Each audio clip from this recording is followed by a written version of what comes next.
Então o Senhor mandou mensagem para nos mudar em quais áreas de nossas vidas?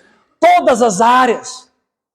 O que é que nós estamos fazendo com a mensagem da reforma alimentar, igreja? Responda hoje, para você mesmo e para Deus, em nome de Jesus. O que é que você, meu amado irmão, está fazendo com a mensagem da reforma alimentar, irmão?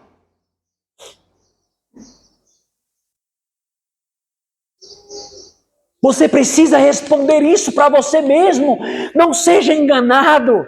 Não são só conselhos, queridos. São conselhos de Deus. A Bíblia diz que um conselho dado em tempo oportuno são como maçãs de ouro em salvas de prata. Quando Jesus Cristo falou com a igreja apóstata, ele diz o quê? Aconselho-te que de mim compre. O nosso Deus sempre deu conselhos, amados. Mas há muita piada hoje com a mensagem de saúde em nosso meio. Salvos pela soja. Piadinhas todo o tempo. E nós precisamos reconhecer que nós estamos sendo rejeitando a mensagem. Se um pregador vem hoje na igreja, queridos, traz os textos e prega, logo ele é um fanático, um extremista. Em nome de Jesus, irmãos. Essa é a nossa identidade, essa é a nossa mensagem. O que está acontecendo, irmãos? Temos a mensagem da reforma no vestuário. Mas hoje nós não podemos praticamente falar, queridos. Algumas coisas no tocante a esse assunto, mas a Bíblia traz princípios sobre pudor e modéstia, sim ou não? Claro, amados, que traz princípios. E o Senhor levantou o profeta para quê, amados? Para trazer uma mensagem específica para o nosso tempo. E há muita confusão em nossos dias. Amados, em nome de Jesus, existem roupas que são desonra para Deus, queridos. E algumas pessoas podem achar que o vestimento, a forma que eu me visto, não tem nada a ver com salvação. Mas o Espírito de Profecia diz, avaliamos o caráter de uma pessoa pelo estilo de vestuário que ela usa. As nossas palavras, vestidos e ações são pregadores vivos. Estão diariamente pregando, juntando com Cristo ou espalhando. Fala que podemos ler a mente de uma pessoa pelo estilo de vestuário que ela usa. Sim ou não? Sim, queridos. Mas a gente vem para a igreja com estilo de vestuário. Mas quando a gente vai para a rua, a gente usa outro, amados.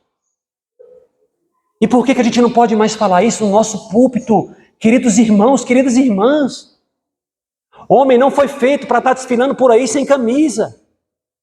Nem com camisinha regata, apertadinha. Nós não fomos feitos para isso, amados. Porque nós somos sacerdotes, nós somos ministros. E nós devemos nos comportar de maneira decente, com modéstia e pudor em todos os lugares. Seja na praia, no lago, no rio, em todos os lugares, amados.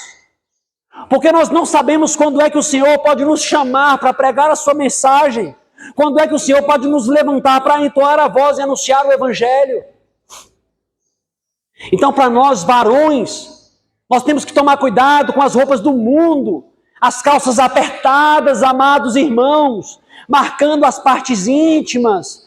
As calças rasgadas. Não me diga que você é um sacerdote de Deus, usando na rua essas calças rasgadas de moda, queridos. O Espírito de Profecia é muito claro sobre isso. A Bíblia traz princípios profundos.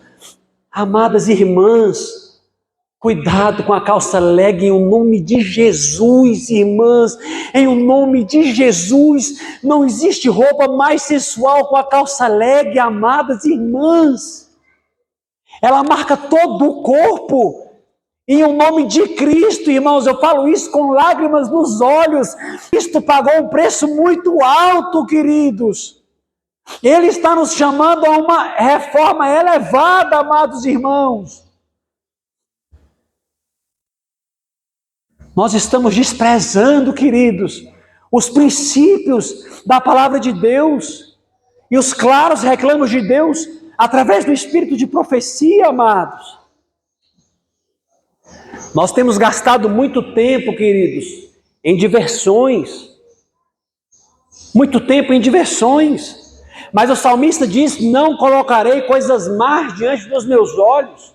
Filipenses vai dizer tudo que é puro, tudo que é agradável, tudo que é bom. Se existe algum louvor, se existem filtros da Bíblia, amados, para aquilo que deve ocupar o nosso tempo, que devemos assistir. Mateus 12:30 diz, todo aquele que não é por mim, Jesus vai dizer, é o que? É contra mim. Tudo aquilo que não ajunta, faz o que, igreja? Espalha. Tem meio termo, sim ou não? Tem meio termo, sim ou não? Não tem meio termo. Ou ajunta ou espalha. Se não está juntando, está fazendo o quê? Espalhando. Se não está por Cristo, está o quê? Contra Cristo. Então a neutralidade, ela faz o quê? Espalha. Neutralidade espalha, é contra Cristo. Nós precisamos nos decidir. Os covardes não vão entrar no reino de Deus. O princípio é muito claro. A Netflix, ela vai aperfeiçoar o meu caráter e me tornar mais semelhante a Jesus?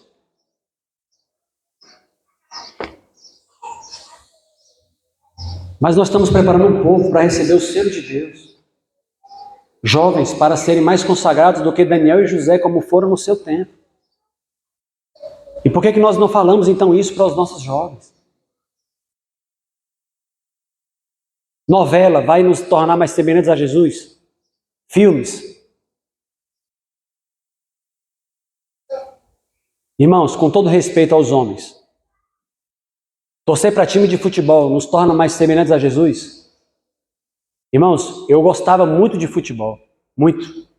E eu quero dizer aqui para os meus irmãos homens, demais de futebol. Gostava demais.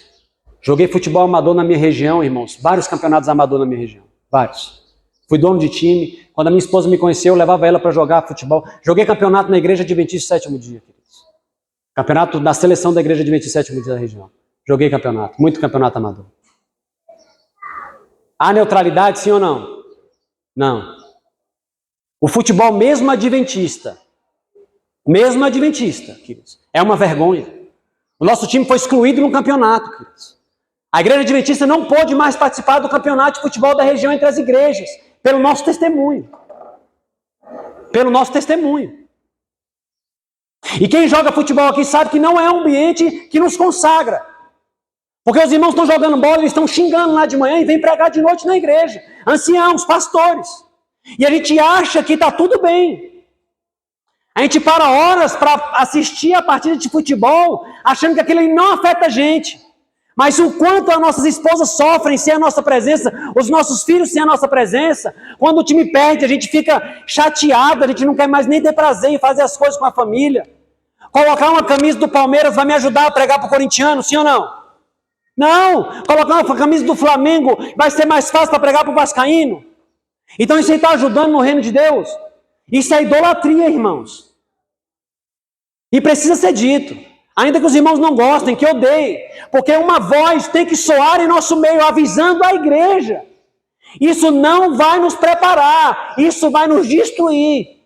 Porque não nos assemelha mais a Jesus. Os princípios são contrários. Chama o irmão que é perna de pau para jogar com você. Vê se você quer que o irmão joga. Quer que ele jogue sim ou não? Não, porque lá tem acepção de pessoas. Lá não importa competir, o que importa é ganhar. Se preciso for, minta, machuque, disputa. Lá não tem solidariedade, lá tem competitividade. Nós precisamos ser diretos. É o tempo, irmãos, de nós anunciarmos. E as pessoas precisam fazer uma decisão entre os que servem a Deus e os que servem a si próprios. Nós paramos com facilidade para assistir uma partida de futebol que é quase 2 horas. Mas como é a nossa comunhão diária?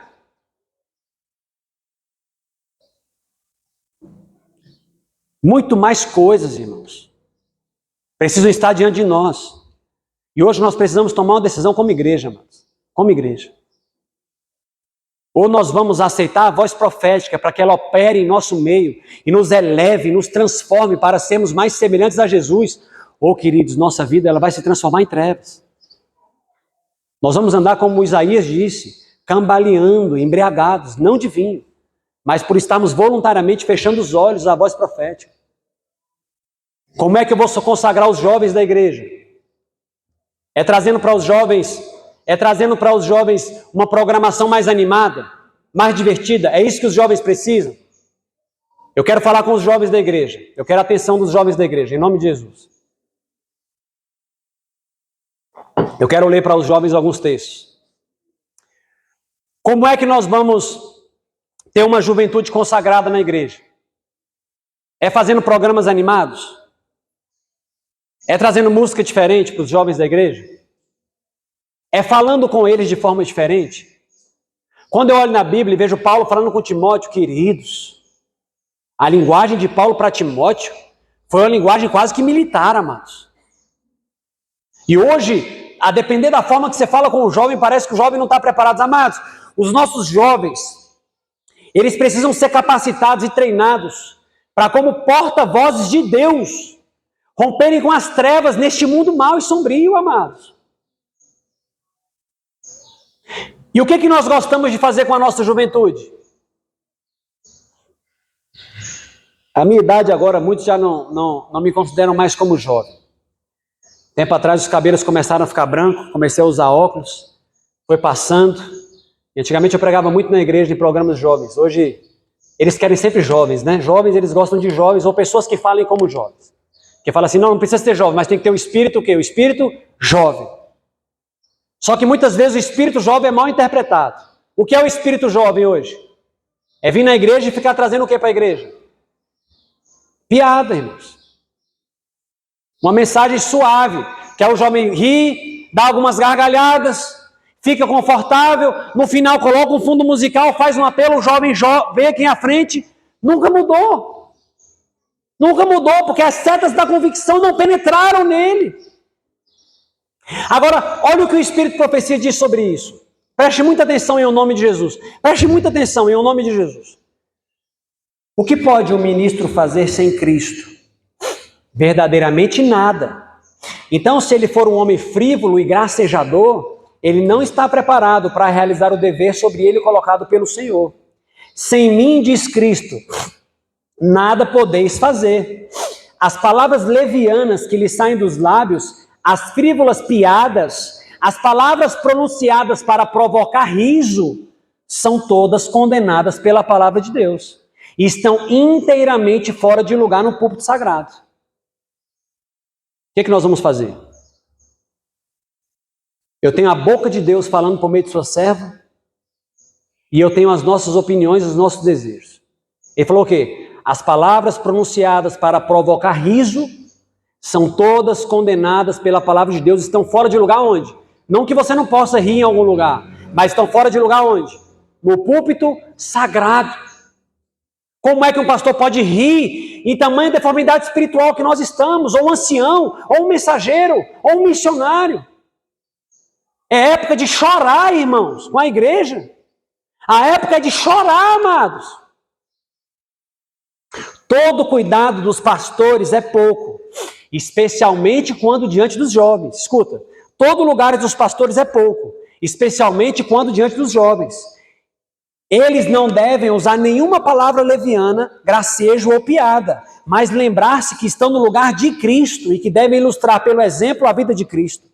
Cristo nunca levava a verdade sagrada ao nível do comum, e as ilustrações humorísticas que alguns ministros do Evangelho usam jamais foram proferidas por seus lábios divinos. Cristo não usava ilustrações para divertir e provocar riso. O mestre divino não usava ilustrações que projetassem a menor sombra sobre a alma. As suas palavras eram do mais puro e elevado caráter. Ele nunca condescendeu em pronunciar algo cômico a fim de chamar a atenção do público. Porque alguns vão dizer assim, não, a piada é só uma didática, uma estratégia para fazer o quê? Para aprender a atenção. Mas o que está escrito? Ele nunca condescendeu em pronunciar algo cômico para chamar a atenção do público. Qual é o alvo do ministério? É misturar o cômico com o religioso? O teatro é aqui o lugar para trás das exibições.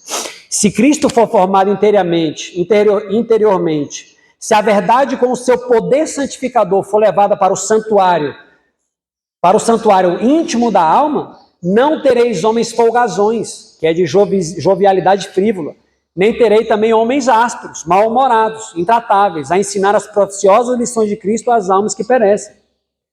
Tampouco é alvo da pregação divertir. Alguns ministros têm adotado um estilo de pregação que não exerce a melhor influência. Tem se tornado hábito seu misturar piadas em seus discursos. A impressão assim exercida sobre os ouvintes não é um cheiro de vida para a vida. Não devem os ministros introduzir histórias divertidas em sua pregação. O povo precisa de ração pura, completamente limpa da palha. Pregai a palavra foi a recomendação que Paulo deu a Timóteo. E esta é também a nossa comissão. O ministro, agora preste atenção. Agora preste atenção, amados, no que eu vou ler para vocês.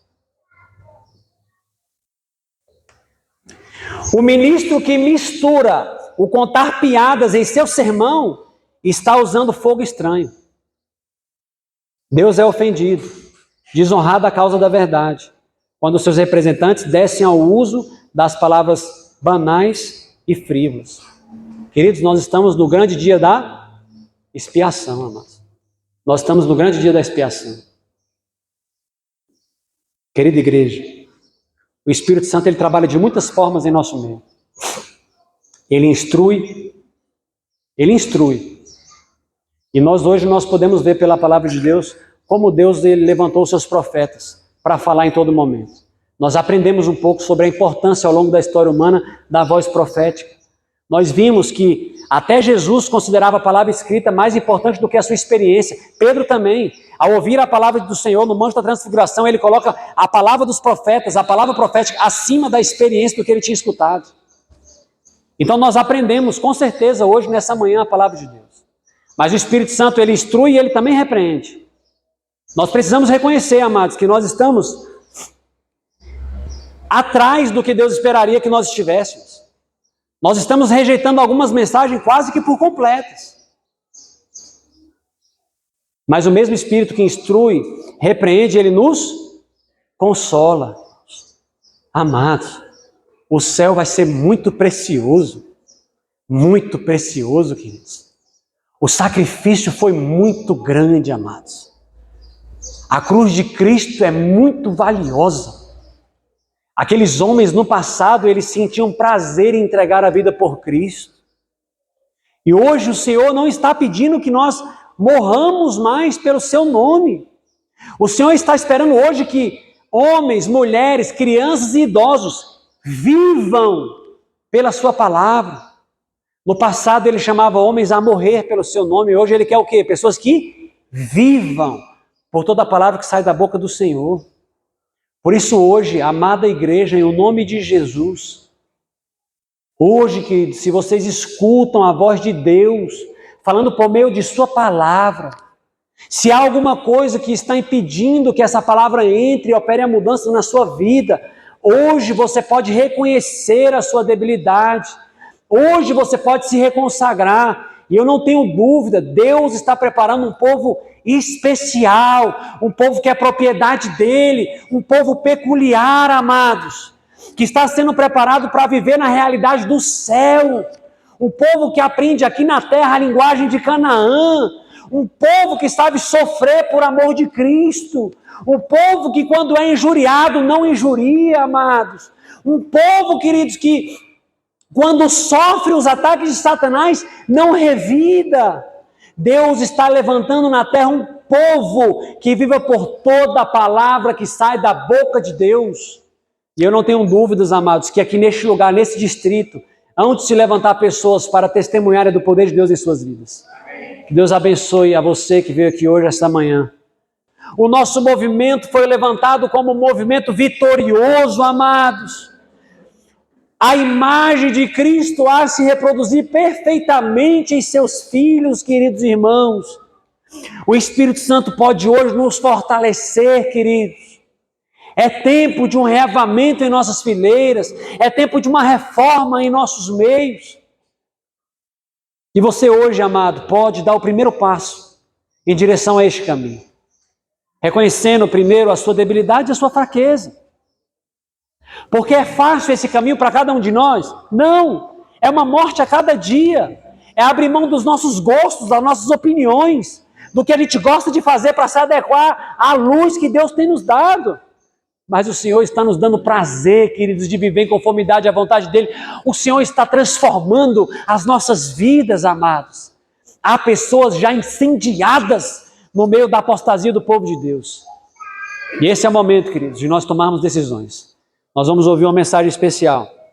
E enquanto essa mensagem é cantada, você pode elevar a Deus uma oração e se entregar mais uma vez a Ele hoje, nesta manhã.